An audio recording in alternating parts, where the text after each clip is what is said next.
if you hear somebody talking about real banana pudding, this is what they're talking about. Homemade cream custard from scratch, cookies, bananas, whipped cream, every bit of it without a box. And it's perfect. Let me show you how to do this. We are making banana pudding the right way, meaning we're not using anything out of a box other than the vanilla wafers. All right, so we're going to start with 3 cups of whole milk. And this is just going to go over medium heat because we're going to bring it up almost to a boil, but not quite a boil. You don't really want to let it go full on boil yet. We will do that in a bit. All right, so now I have 1 cup of sugar and 3/4 of a cup of flour and just a pinch of salt. This is so easy. We're just making pudding. Homemade pudding is some of the best stuff ever. It really is. Now, you can, if you want to, use a little bit of banana extract.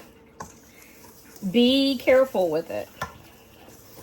Banana flavoring actually tastes like bananas that were before, like that entire blight that hit all the bananas, like in the when was that, 1920s or whatever. And then we ended up using the Cavendish banana for everything. So banana flavoring does taste like bananas. It just doesn't taste like the bananas that we're used to. So it can kind of throw off what you think you're going to get. I've used it. I think it's fine in places. Just, you know, go lightly. All right. We just whisk together all of our dry ingredients. And then we have our eggs. So this is just 6 egg yolks.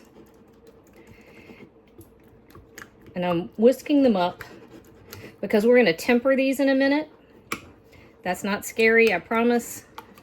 And right now, all we're doing is waiting on our cream and milk mixture to come up in temperature. We want to get it barely below a boil. And then, ta-da, we have a 9 by 13 buttered dish. Now, you can use whatever you want. When I got to the store this morning, they were out of regular size vanilla wafers, so I ended up with these little baby guys. I also have some big ones. Oh, somebody's been snacking on vanilla wafers. Imagine that. So I don't have quite enough, but I have enough to get started with. Now, I like using a 9 by 13. You can use whatever you want. I actually have these cute little, these things. Let's see. These are great for making individual portions. Some of us have some portion control issues. I'm not pointing fingers at myself. It doesn't seem like you're doing much when you just, you know, when you're cooking and you just taste. And then you come back and taste at several more stages. But if you're not careful, you'll eat the entire batch. So that's that. All right, so just laying out our vanilla wafers to cover the bottom of our heavily buttered pan. And I'm going to do the first layer with our normal ones, and then the rest of it will be our little baby ones, the interior layers. If you have a big, pretty trifle dish, use that. I don't have one, so I'm not using one, but I'm also not taking this particular one anywhere. This one is simply to show y'all how to make it. So you can fluff this up and make it as pretty as you want to, whatever you feel like doing. All right, so there we go. One layer on the bottom. I've got a couple broken cookies. Normally I would just like leave that pretty, but you know, we're getting rid of it.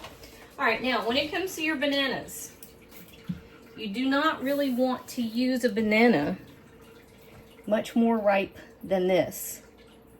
It really doesn't have any of the brown on it, because banana pudding is not something you can kind of make and then just keep around for days. You kind of got to deal with it within a relatively short amount of time, because your bananas are going to turn color. They will oxidize and turn brown. So you do want a banana that is kind of firm, and you really don't want to cut it until right before you're going to need it. So 5 or 6 bananas, nice big ones. And while we're waiting on our milk cream mixture to come up in temperature, we're going to slice our bananas just like that, okay? And we're going to whisk our sugar and flour mixture in with the milk.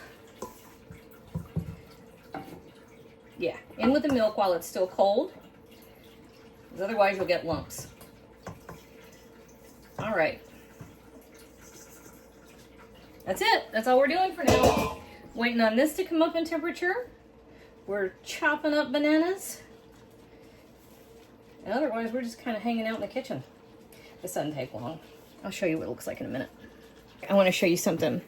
Once your milk has come up in temperature, like we talked about, we don't want to get it all the way to boiling, but once it's gotten nice and hot, we're going to temper our egg yolks. All that means is we're adding small amounts of hot liquid to the eggs, a little at a time, to bring the eggs up in temperature. I could have used a bigger container, but to bring the eggs up in temperature slowly so that they don't curdle, because you don't really want scrambled eggs in your banana pudding. You also want to be a little more coordinated than what I usually manage to pull off. So you're just going back and forth a little at a time between your eggs and your milk, because the whole idea is to get everything kind of up to the same temperature slowly.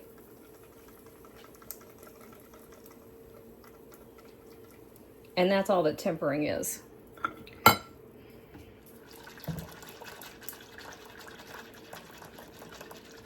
You're making one homogeneous mix. Now, the eggs are definitely there for flavor. You do get a beautiful richness with the egg yolk, but the egg yolk also serves to thicken.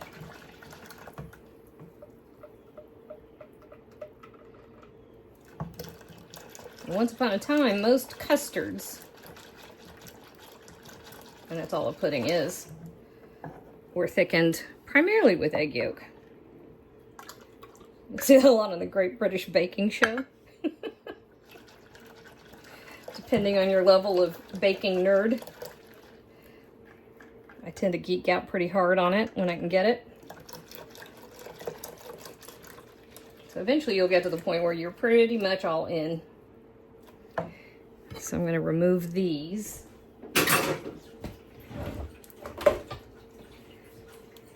Scrape down my measuring cup. Now, at the end of the day, if it turns out your tempering didn't quite go to plan, it's not the end of the world. Simply strain your mix. Literally, that's all it takes. I also have about 1.5 teaspoons of vanilla paste, but I'm going to wait until the last minute to put it in there, because you will lose a lot of the volatile compounds in vanilla if you heat them too much or too long. All right, but you see how that's nice Can you see the steam that's starting? This is when you don't want to walk away, because you want to bring it all the way up to a boil, because that's how you cook out that raw flour taste. And flour will not come to its full thickening capacity until it comes to a full boil. But you also don't want to scald the milk. And if you get little brown flecks floating around in there, you know that you have scorched the milk on the bottom. And you're kind of out of luck at that point. I mean, you can taste it and strain it. As long as it doesn't taste burned, you're okay. But once you've gotten to a certain point with scorched dairy, there's no going back. So, there's also nothing to look at for a second. So we're just watching this. I'll be back. You can tell it's almost ready just because of how thick it's gotten. You can feel it when you're whisking. Now, a trick, taste. You know it's nice and thick, right? It holds the shape on the back of the spoon. But taste it, because you want to make sure that you've gotten rid of the raw flour. And you also see where it's starting to, you see where it's starting to bubble? Okay. That's, you know it's come all the way to a boil. You're getting the bubbling. Now it's time for the last little bit. So we're going to throw in about 4 tablespoons of butter that I just sliced up. This is what finishes off a custard and makes it into a pudding that's nice and shiny. I turned my heat off. And then we've got our vanilla paste. And then that's going to go in. Make sure I get all of that. Okay. And this is the last of it. Let's come off the heat a little bit more. There we go. So you want to make sure that you're getting that butter all the way through. That gives us a nice, rich, glossy finish. All right, got a phone call right in the middle of that. I don't know if I said anything important. Probably not. All right, so now that we are nice and thick and you've got all that raw flour cooked off, you simply want to go in over the top. I'm going to make one little one just because. And you kind of shake it a little bit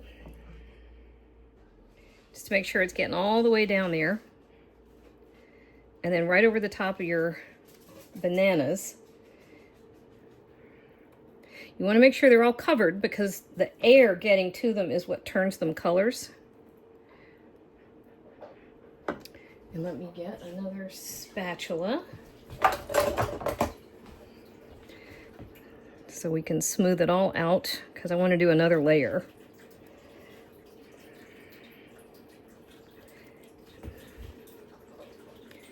And I want to stretch out my pudding. A little more here, a little more here. And then we're going to come right back over the top with another layer of cookies and another layer of bananas. There we go. All right, layer number 2. All right, layer 2, we got one good layer more of cookies and another one of bananas. Hi, kitty.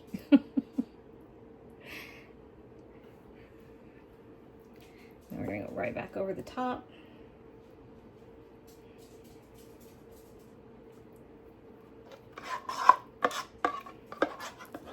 You kind of want to do this before your pudding sets up.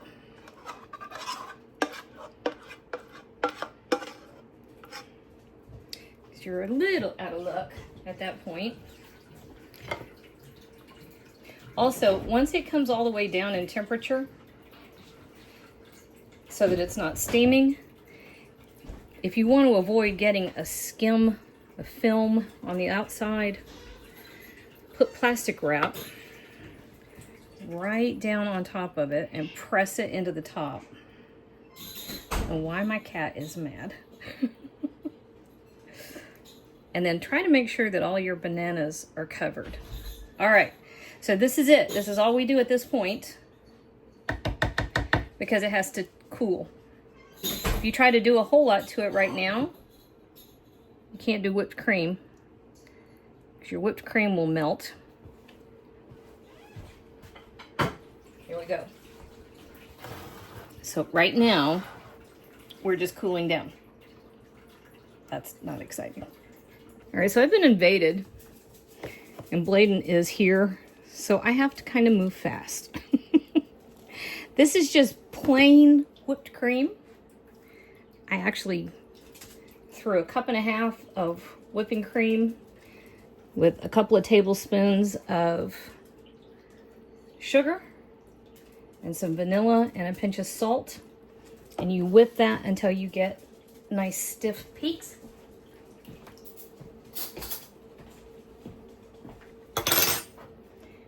And that, my darling, is how you make real banana pudding the way Mamaw did it.